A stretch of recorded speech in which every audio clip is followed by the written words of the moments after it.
All right, so today we're going to do a little speed run through NotebookLM and all the functionality that it has to offer. This is going to take about 30 minutes, so let's just get right into it. So what is NotebookLM? It is a document-powered LLM. What that means is you can upload a bunch of docs or resources, and the LLM will use those as context when it's generating the response. Behind the scenes, most likely here, it's using Gemini 1.5 Pro. I don't know exactly because Google hasn't released this information, but I would imagine they're using their best LLM behind the scenes.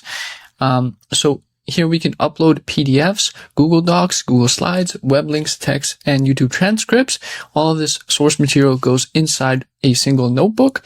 And then when you ask questions or when you generate information, it will use those sources in order to draft that response. It does have some limitations. So the maximum source limit per notebook is 50. You can only upload 50 sources in a single document. And it has a maximum of 5 million words in total for the whole document. So you can't upload huge sources and expect it to not go over that 4 million. Okay. Now we're going to demo how to add sources. It's super simple. Just going to pop open NotebookLM here. So if you want to upload sources, you can just drag and drop into this field. This is the most convenient because you can bulk upload things right in there. Then you can also select things manually here in the bottom, which is a little bit time consuming. So if you have a bunch of source material, you have to go one by one. We're going to go over one use case example is where we upload a research paper, or we try to draft a research paper, I would say. We're going to go over here. We already have it created. I've called it Rhodiola rosea because I'm studying the effects of rhodiola, which is a kind of like a stimulant plant. It's called a adaptogen, but I would say it's more of a stimulant. Okay, so I've uploaded 10 research papers here. I'm just going to bring this more into view. I've uploaded 10 research papers, and I've also linked a few YouTube videos, and then I've also connected a source material. I want to show you here this example, which is examine.com. So if we go to the website, if we try to bring this into NotebookLM, examine.com, you're going to see that it's going to bring in a bunch of garbage. So all these menu links, and it's going to have trouble actually bringing in the content. So one little hack that I have here for you is if you type in r.gina.com/the website, you are going to get just the markdown version of this website, just the content. Okay. So you have that new URL. It takes a moment to load, but you have that new URL, and then you supply that URL to NotebookLM. Okay. So instead of supplying examine.com/, I've supplied, as you can see, r.gina.ai/examine.com. And that brought over this clean markdown version of the page. It's still loading here for some reason. Oh, because I have the URL wrong. It's r.gina.ai/whatever website you want. And that will return this markdown version of the page, which is still loading again. I don't know what's going on. Let me grab a different browser here for you. Okay. Here we're going to load it in Safari. Hopefully it works a little bit faster. We'll let that load. Here's the markdown of that page. Okay. Now, let's go back through here. So we've uploaded 10 academic papers, 3 YouTube lectures, and 2 web articles, right? We're going to go over back to NotebookLM. Here's our source material. And then we can start generating stuff. So deselect everything, for example, and only do these research papers. It's kind of annoying. One limitation I found of NotebookLM is you can't group things. So if you want to select or deselect, you have to do it one by one. It'd be nice if they integrate a folder sort of structure here.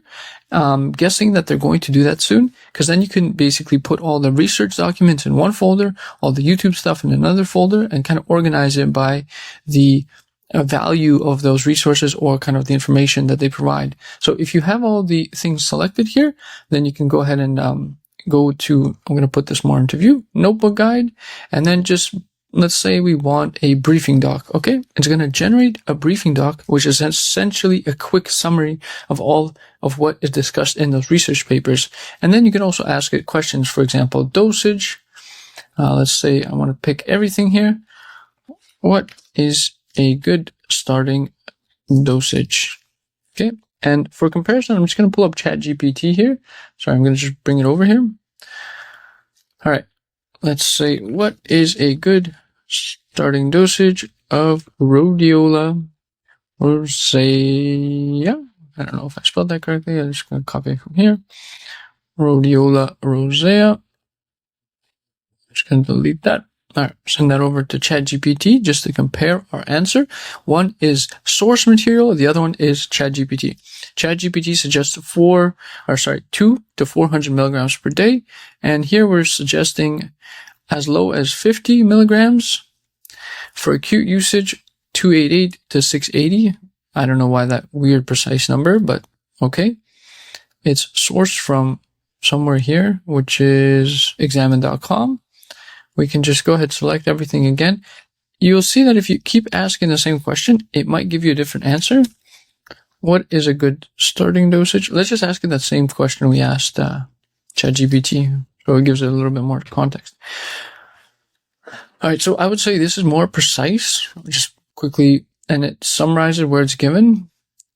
Unfortunately, I kind of think that this is just a bad example because it's only giving one source. So if we go here, it's also just giving one source. I want to say that's not the best. I've seen these sort of responses, which are more usual. It's precise. It gives you kind of a summary of different papers, or it gives you an extraction of that information from different papers. And again, you can just deselect things. So here you see it's focusing on examine.com a little too much. We're just going to deselect that. Ask it the same question without examine.com being selected, and we're going to expect to get a much different answer because that's not in the source material any longer. Anyways, so that's a really good usage of NotebookLM, summarizing and consolidating research material. All right, we're going to power through this. So AI powered, you can generate FAQs, which is really handy because then it basically gives you all of the most common questions it's likely to get.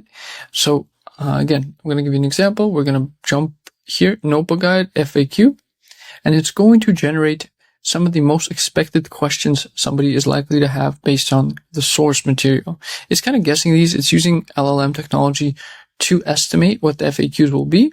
So if you want your own FAQs, you can always supply that, and then it will generate the most kind of specific answers to the FAQs that you have. But overall, it's pretty good. It gives you most of the information that you need in this format.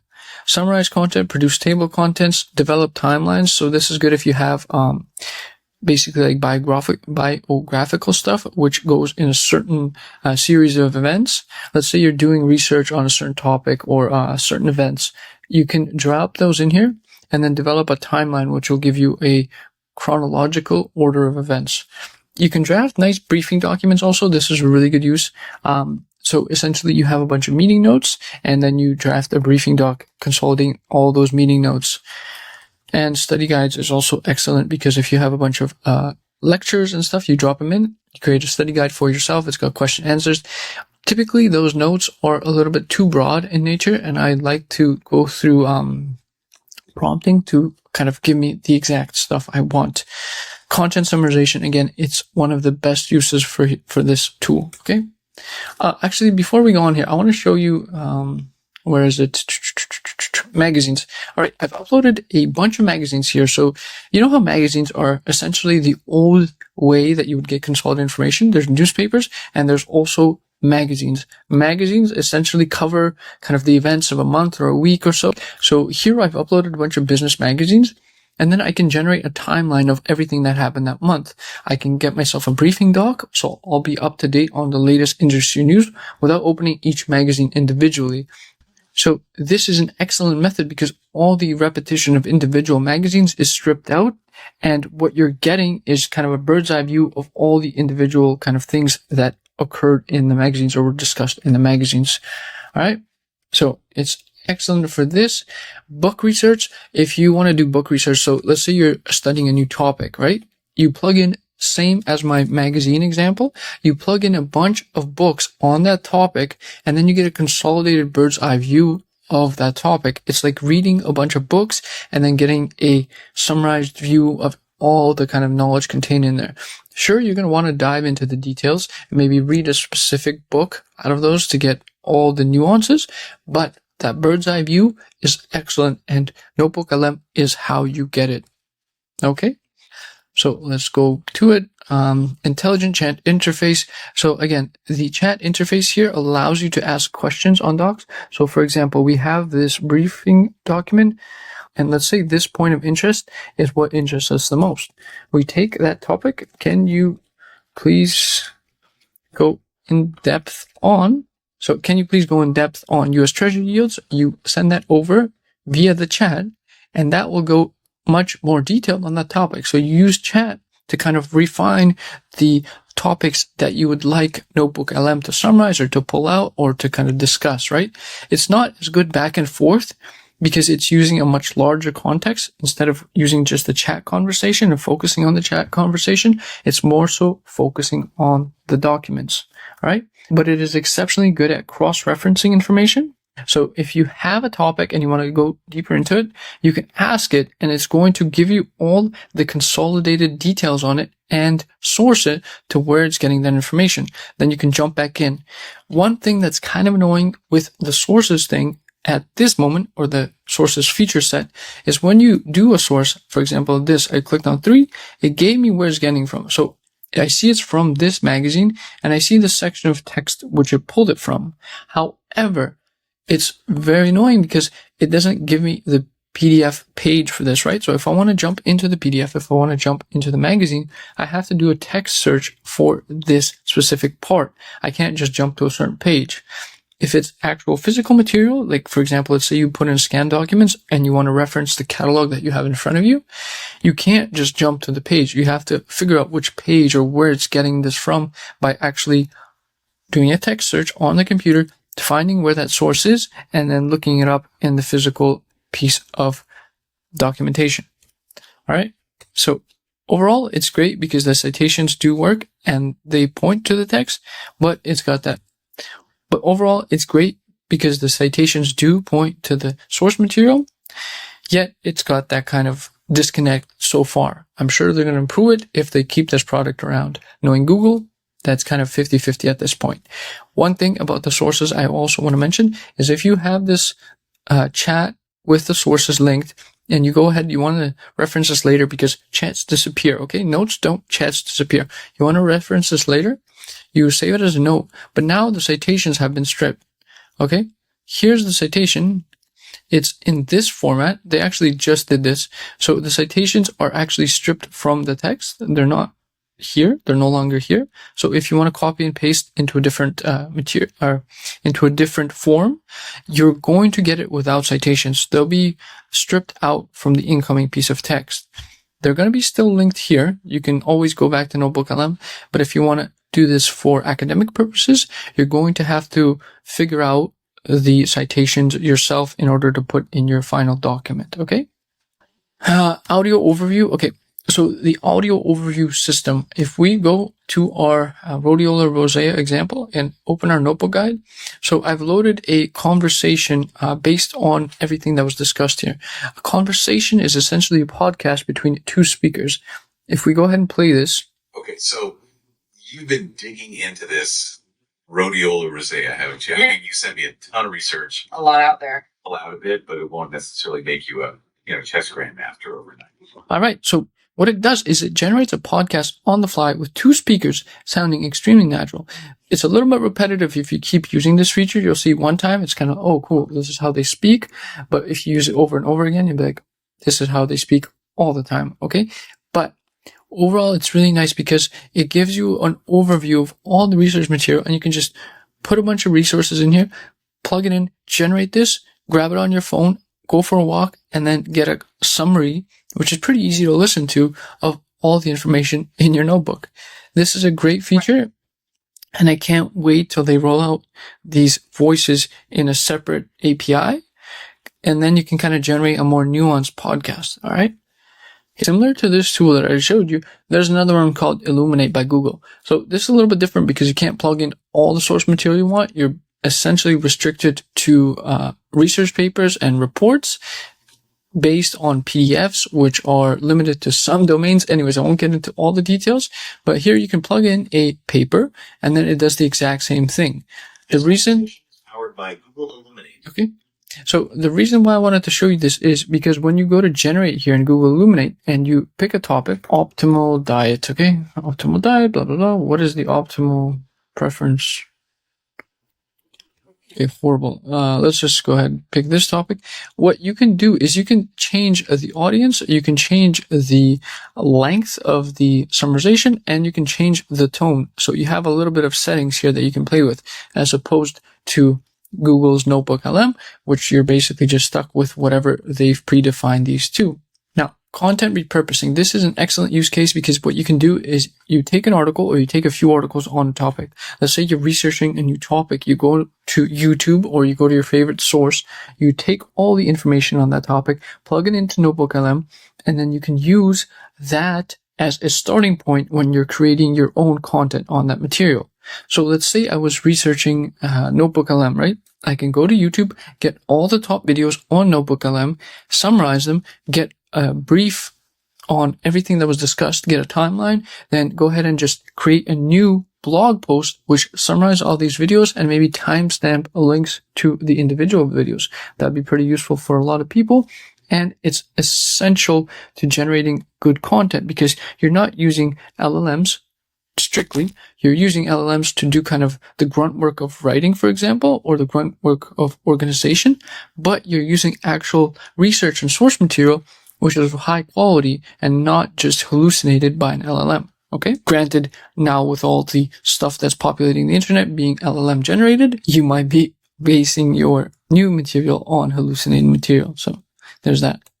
Jumping over to note management, there is a critical thing that I want you to remember. If you have an important piece of information that is generated by your chat with your sources, make sure to save it as a note, because if you don't, it's going to be erased. I don't know what the erase time window is, maybe 24 hours, maybe it's based on your browser's cache, but you have to save those important notes if you want to keep them. Organize and access data easily. So you can't organize and access easily. Basically, you're given that format, you're given that order, and that's all you have. Quick retrieval. Yes, it's quick to retrieve piece of information via chat. If you're working with numbers, it's not so good because it often kind of does not properly understand tables and such. You can use it as a personal knowledge base. So you plug in a bunch of details, for example, your journal entries, and you can kind of say, hey, what did I do last Friday? Or what is the most common theme for the past month? How sad was I this month? How happy was I? Whatever you want to do, right? You can pull in chunks of data from your own information. You can even upload like tons of emails here, right? You can upload your email database here and then interact with your large swath of emails. Okay. Think about all these use cases for your personal stuff and how you can make use of your personal information through this system. It's pretty secure because it's Google. So you are working with a large company. You're trusting your email to Google anyways. And now you're trusting your email to their new project. Yes, the details will be shared with the LLM. I'm assuming they're not going to be training on it because that's written in their privacy agreement for this specific tool, but something to consider if you're working with sensitive company information. Again, let's just review the use cases: academic research, content creation, book writing, business intelligence, all sorts of things you can do with this tool. Now, the advantages: no manual organization. You just stuff stuff in here and you interact with it. Manual organization is basically based on your queries. So if you think about it, you know how it's limited into how you can organize? Maybe that was by design choice to focus people more on the chat component. So you're looking stuff up, instead of every time looking it up from a saved piece of information, you just ask it and you get a response. The only nuance here is the response quality isn't always the same, especially if you're using different sources. So my assumption is they're going to backtrack on that slightly and improve the organization features of the whole thing. Powerful search. It's super powerful because it can search things that are contextually relevant. It's not just doing a keyword search, but it doesn't understand the meaning, but it's implying the meaning based on the similarity of words. Anyways, I don't want to get into the technicals, but that's how it works. AI generated insights. You can kind of get some ideas and some thoughts that you might have missed when you were reading. And for example, if you read a book, you can generate maybe an action plan based on that book, which then you can implement, right? You can do this yourself, obviously, but this is a really fast and rapid way to do this. Easy content repurposing we went over. So the limitations is it's text only. It doesn't understand images. It's really bad at tables. It's really bad at kind of complex data structures. So if you upload a CSV, for example, it's not really going to fully understand the table all the time, right? The 50 source limit is there, but it's not the end of the world because it gives you a huge context window that you can work with, much bigger than anything else I've used so far. There are occasional errors, which are basically generations that are incorrect. Like when we were doing the rhodiola example, you saw I tried to generate something, but it was completely off, and the poor organization are all negative. So tips for effective use. Don't forget about prompt engineering. Okay. A good prompt is essential to getting a good response. If you're not getting the response you want, go ahead and tune your question. Go ahead and tune your prompt. Add more context, add more specification. Give it to me in English. Give it to me in this format. Just bug it. I am going to do a follow-up coding video where we're going to code with NotebookLM. It's exceptional at this because you can stuff in a bunch of documentation on any package that you're going to use. So some LLMs, they might not have the knowledge of a new package or a nuanced package, right? What you can do is you can take the documentation from that package, put it in NotebookLM, and then ask NotebookLM to assist you with coding things. But you will see that when you're trying to code with NotebookLM, it's often NotebookLM, it's often going to give you inconsistent results. Sometimes it's going to just give you information. It's going to refuse to write code. So you have to be persistent with your prompts. Hey, write this code for me. Make sure to write this code. You tell it, do it. And then it usually will do it. Okay. Now, provide context. Again, that's with prompt engineering. The more context you provide, the better. The more you specify, this is what I want, you can steer it in the direction that you want. Sometimes it's good with minimal steering, just a one shot, send it the question and it's good. Sometimes you need to hammer it down. Do this. And examples help. So an example, hey, I want to do a JSON format. This is how the JSON should look. Please take this information here and return it in JSON, right? Okay. And verify. So once it gives you information, look at those sources. Take a look. See how correct it is, because sometimes it'll give you a source, but that source might be contextually incorrect, or it might be a number that's wrong. So verify the information when you can. Oh, and that last one there, experiment with sources. Deselect some sources, select others. If it's giving you a question that's really focused on if it's giving you an answer that's really focused on one single source, untick that source and use the others. Then it'll give you a much more well-rounded understanding of the material. Let's hop over to a quick comparison with other tools. It's more accurate than ChatGPT if you're using good source material. The source material is the key here because it's giving actual information based on text. ChatGPT gives it based on the actual LLM. It's not doing web searches unless you tell it to.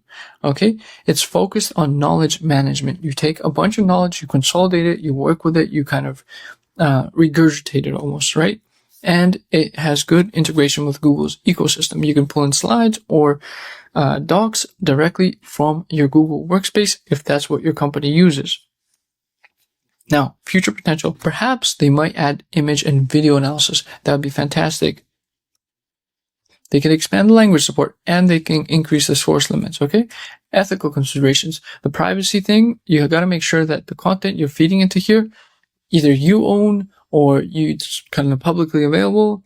It's not sensitive data unless you're authorized to do that. If you take your company information, put it in here, that's on you, okay? Attribution. Okay, if you're creating content, which is a derivative of previous work, you have to think about the contribution thing. What's the legal boundary here? I'm not sure. And human verification needed. If you're using the output here for mission critical aspects or mission critical things, you have to kind of verify that it's doing it correctly. So I've been using NotebookLM pretty much since Google first released it, and I put together a little cheat sheet for myself, which has a bunch of tips, tricks, and also custom prompts specifically designed for NotebookLM, at least how it works today. And I've made this available. There's a link in the description if you want to grab it. All right, so getting started, sign up, create your first notebook, add the sources, and just experiment with everything we've done here. Maybe you'll find some new use cases, drop those in the comments, and pretty much it. That's the finale. Develop your personal workflow, and thank you for watching. See you on the next one.